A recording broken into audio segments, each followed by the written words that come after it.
A lot of people give indoor antennas a good try, but they still end up disappointed.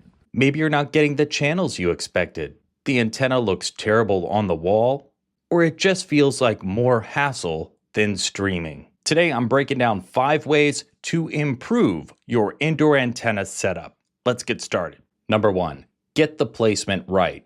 If your indoor antenna is not picking up all the channels you want, it doesn't mean you need to give up and buy an outdoor antenna, at least not right away. The issue may be just where the antenna is placed in your home. This is the free Antenna Point app. I've got it downloaded on my phone, and I use it to aim my antenna in the direction of broadcast towers. It also gives you detailed information about the signal strength for specific channels. And aside from distance, there are other factors like tall buildings or a lot of trees. They can also affect performance, but this is still a good place to start. Number 2, customize the look. This is the Mohu leaf antenna that I've used for years. And for a long time, I could get away with placing it behind the TV, just like this, attached to a wall with command strips and totally out of view.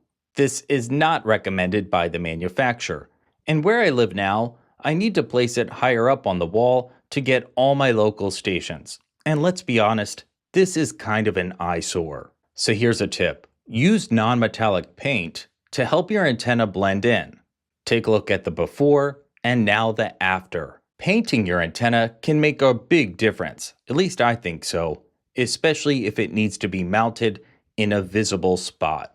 We're up to number 3, use a window. Don't like that wall placement? Well, a window may be the best spot for your indoor antenna, particularly if it faces in the direction of broadcast towers.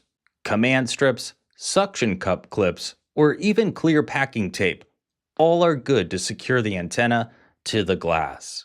One thing I learned recently, you want to have the white side facing out, that way it'll reflect the sunlight and absorb less heat. And if possible, use a window that you don't open often. That way you can just keep the blinds or curtains closed, and you won't have to stare at a plastic rectangle all day.